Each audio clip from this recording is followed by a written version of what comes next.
Qué locura los chavales à Madrid, au Bernabéu, parce que oui, on a passé une belle soirée avec un Real Madrid qui aura su assurer face à Elche lors de la 28e journée de la Liga. Un Real Madrid donc avec une belle prestation. Bien évidemment, c'était important de gagner, une victoire capitale qui te permet de continuer à lutter dans cette course au titre en Liga. Mais maintenant, ce match est terminé. Il faut continuer à se projeter sur les échéances qui arrivent. Et il y en a une de taille justement. Ce sera en Champions League face à Manchester City en huitième de finale retour de cette Champions League, évidemment.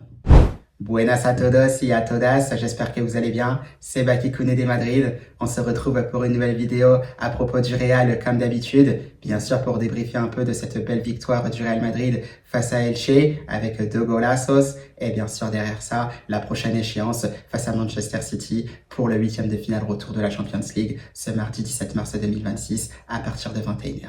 Et bien évidemment, Los Chavales, on va se projeter là-dessus. Vamos! Eh bien, quelle belle soirée, une fois de plus au Bernabéu. Je pense qu'on s'est vraiment régalé. On a vu pas mal de belles choses de la part du Real Madrid. On le savait, c'était pas forcément un match facile à aborder face à Elche, parce qu'on le sait, le degré qu'il peut y avoir aussi en fonction des niveaux et surtout au niveau de l'exigence de certains matchs. On le sait, 8e de finale aller face à Manchester City. Voilà, on joue forcément face à une équipe d'Elche qui est un peu moins forte, sans manquer de respect à cette équipe-là qui joue aussi très très bien au football. Ça, on l'a vu justement lors du match face au Real Madrid, où justement les joueurs d'Elche arrivaient bien à conserver le ballon, même s'ils avaient du mal à être un peu dangereux pour cette équipe du Real Madrid. Donc on le savait, c'était pas facile de faire cette différence-là. Ça aura un peu tardé pour le Real Madrid justement, bien sûr par l'intermédiaire d'Antonio Rudiger qui lance parfaitement le Real Madrid. Évidemment, au niveau de la composition d'équipe, c'était assez intéressant à voir puisqu'on s'attendait peut-être à plus de turnover de la part d'Arbeloa. Finalement, c'était quasiment le même 11 que face à Manchester City en Champions League, sauf qu'on a retrouvé Carvajal en tant que latéral droit à la place de Trent Alexander-Arnold, Rudiger toujours dans l'axe avec Huysen. Bien sûr, on avait Fran Garcia en latéral gauche à la place de Carreras et bien sûr de Ferland Mendy, étant donné que les deux latéraux gauche étaient blessés. Au milieu de terrain, tu retrouvais toujours Tchouaméni avec Valverde et bien sûr Thiago Pitarch. On laissait un peu souffler Arda Güler, c'est Camavinga qui est repassé titulaire pour ce match-là. Tu retrouvais toujours devant Brahim Diaz et Vinicius Junior. Donc voilà, tu repartais un peu avec quelques certitudes. Et finalement, on a trouvé ce Real Madrid toujours assez cohérent. On s'attendait aussi à ce que cette équipe d'Elche prive un peu les Madrilènes de ballon, parce qu'on le sait, cette équipe-là joue vraiment très très bien au football. On s'en était déjà aperçu lors du match aller où le Real Madrid avait fait 2 buts partout. C'était assez compliqué de manœuvrer cette équipe-là. On le sentait, on était un peu en difficulté, on avait du mal à mettre du rythme dans ce match-là, parce que cette équipe d'Elche cassait le rythme justement avec de belles phases de possession. Mais c'est un Real Madrid qui aura su rester patient, qui aura su faire cette différence quand il le fallait, il faut le dire, parce que voilà, il n'y avait pas forcément d'occasion jusqu'au but de Rudiger pour le Real Madrid. Donc voilà, je pense que c'est quelque chose d'assez cohérent et je pense que par la suite on s'est régalé. Derrière il y a eu des espaces, on a vu un Federico Valverde qui est tout simplement étincelant. Nouveau golasso pour le joueur uruguayen justement qui ne cesse d'impressionner en ce moment. On le sait, 5 buts sur les 3 derniers matchs, c'est tout simplement fantastique. Il a l'air d'avoir un peu trouvé son rôle. On le sait, un peu plus libéré aussi par la présence certainement de Thiago Pitarch. On le voit, il occupe certainement davantage ce côté droit. Mais voilà, il s'est dézonné par moment pour se retrouver plein axe et pour pouvoir enchaîner de belles frappe comme lui sait le faire parce qu'il a une qualité de frappe assez exceptionnelle, le Uruguayen. Ça là-dessus, il n'y a plus besoin de le présenter et quand il est bien comme ça fait ficelle. Alors voilà, on a vu aussi sa femme qui avait dit sur les réseaux sociaux que voilà, il avait l'air d'atteindre son prime. Une fois que sa femme était enceinte, bien là, il se trouve que ça a l'air d'être le cas. Et on voit un Federico Valverde tout aussi fort. Et ça, je pense que c'est tout aussi bien pour le Real Madrid. Évidemment, on lui souhaite aussi plein de bonheur voilà, dans sa vie privée. Mais toujours est-il que c'est plaisant, c'est ravissant, c'est exceptionnel de le voir dans cet état de forme. Parce qu'on le sait, c'est davantage un joueur de l'ombre. Et le voir à ce niveau-là, c'est tout aussi impressionnant.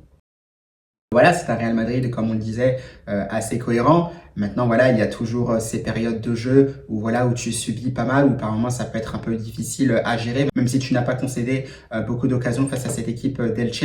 Derrière ça, voilà, il y a des belles choses, comme on le disait. Bon, il y aura eu ce but de Dinaïsen, puisque le Real Madrid aussi aura fait tourner. Bien sûr, avec des jeunes de la Fabrica qui sont entrés en jeu, ça fait extrêmement plaisir parce qu'on a vu aussi qu'ils étaient talentueux. Et ça, comme on disait, c'est rassurant pour ce Real Madrid-là, parce qu'on savait aussi qu'un club de l'envergure du Real Madrid, qui est le meilleur du monde tout simplement, vous devez d'avoir des jeunes de haute qualité, comme ce que peut avoir le Barça, comme ce que peut avoir Manchester City, comme ce que peut avoir Manchester United ou encore Liverpool. On le voit aussi du côté du Paris Saint-Germain, voire même du Bayern Munich.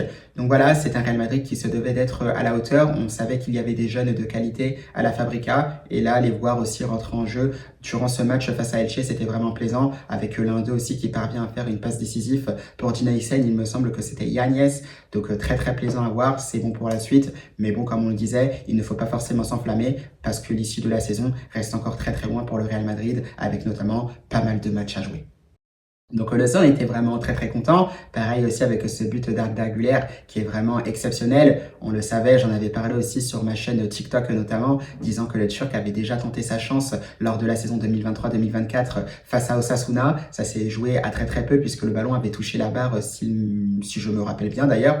Là, il semble qu'il ait retenté ce geste, c'est pas la première fois, comme on le disait. Là, ça lui aura totalement réussi pour un but certainement le plus lointain, je crois, depuis 2004. C'était Antonio José, un joueur de Numancia. Donc là, si je me trompe pas, cette distance était de 68 mètres. La même chose pour Arda Güler, pour un but tout simplement légendaire, illustrant aussi une nouvelle soirée très très belle du côté du Bernabéu à Madrid.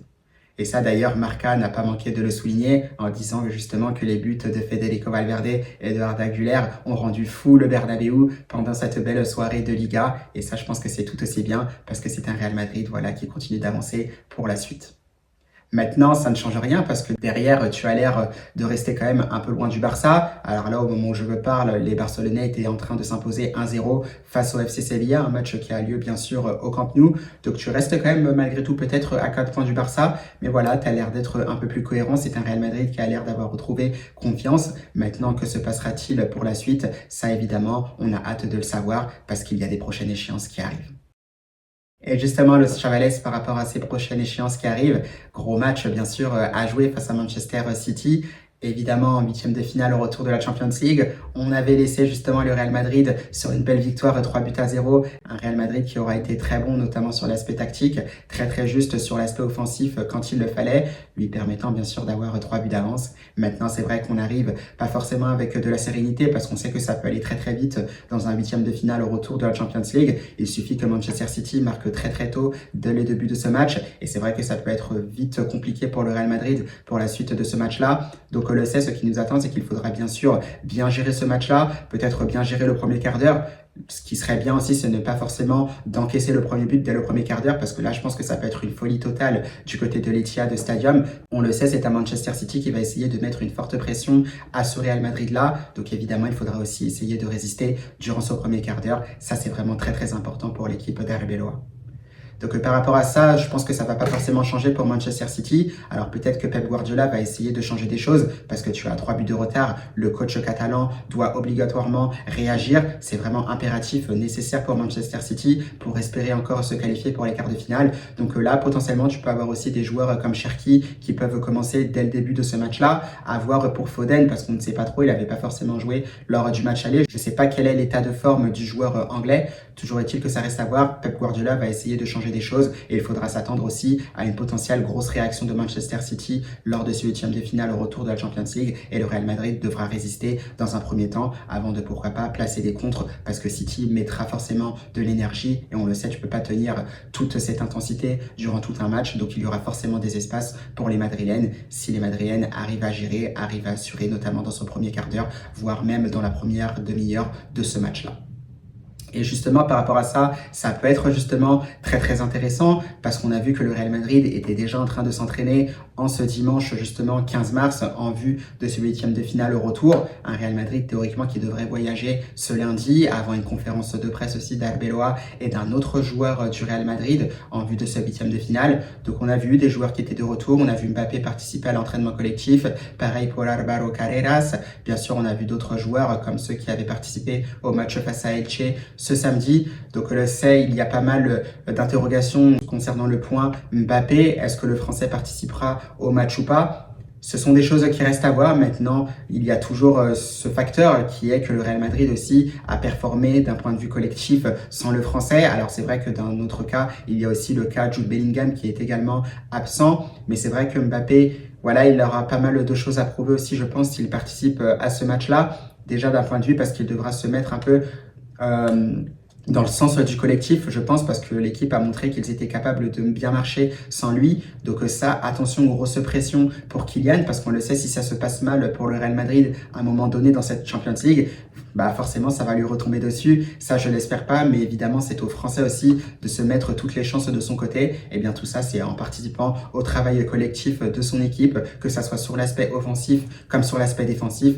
Et après, évidemment, Kylian Mbappé, on le sait, quand il est bien, il peut faire cette différence à n'importe quel moment. Mais là, de ce qu'on a vu avec ce Real Madrid-là, si ça défend bien, si c'est cohérent, si ça attaque comme il le faut, avec des joueurs justement qui respectent bien leur zone, qui n'empiètent pas sur les zones de leurs coéquipiers, ça peut faire très très mal. Là, on a vu par moments que face à Manchester City, il manquait peut-être un peu plus cette verticalité que peut apporter justement Kylian Mbappé s'il joue parfaitement comme il le faut dans le sens du collectif. À ce moment-là, ce sont des choses qui peuvent faire très très mal à n'importe quel adversaire. Donc là-dessus, j'attends de voir d'une part si le Français commencera directement. Moi, je m'attends peut-être à ce qu'il commence d'abord sur le banc, à voir parce que tout est possible. On peut s'attendre potentiellement à voir aussi le Français dès le début de ce match.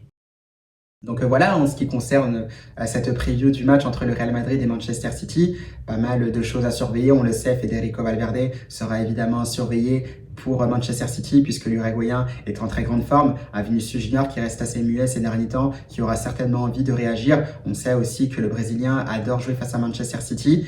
Donc hâte de voir ce qu'il sera capable de faire. C'est un match qui peut rester très très intéressant. Toujours ce duel entre Donnarumma et Thibaut Courtois. C'est vrai que là, ça aura tourné nettement à l'avantage du gardien belge. Mais on le sait, il faudra que le Belge sera encore très très performant, très très fort pour permettre à son équipe de passer ce cap des huitièmes de finale.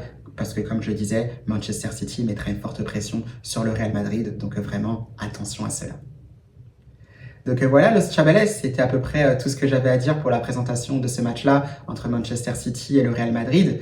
Donc voilà, ce sont des équipes qu'on connaît très très bien maintenant, avec des joueurs qu'on n'a plus forcément besoin de présenter. C'est pour ça que je ne m'attarde pas forcément trop non plus. On sait à peu près aussi comment cette équipe de City va jouer, où ça va essayer de percuter avec des joueurs comme Doku, mettre aussi une forte pression dans la surface de réparation du Real Madrid, avec des joueurs comme Holland, Ruben Dias aussi qui va monter, avec Marc Guehi certainement pour apporter plus de poids sur les faces de coups de pied arrêtés, notamment pour cette équipe de City. Bien sûr, elle va essayer de jouer en essayant de créer des décalages, en essayant de créer des espaces, en déstabilisant cette équipe du Real Madrid. Donc j'ai hâte de voir comment se passera ce huitième de finale au retour de la Champions League entre le Real Madrid et Manchester City.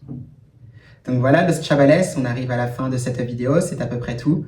Donc moi, évidemment, je vais vous retrouver notamment ce lundi pour parler un peu de la conférence de presse d'Arbeloa et d'un autre joueur du Real Madrid pour sa huitième de finale retour de la Champions League entre le Real et City. Là, Los Chavales, on est dimanche, donc qui dit dimanche, bien sûr, fin de semaine. Bien sûr, ce sera le début d'une nouvelle. Donc moi, ce que je vous souhaite, c'est tout d'abord une bonne fin de journée, un bon début de semaine, une belle semaine tout simplement, et surtout, à la Madrid.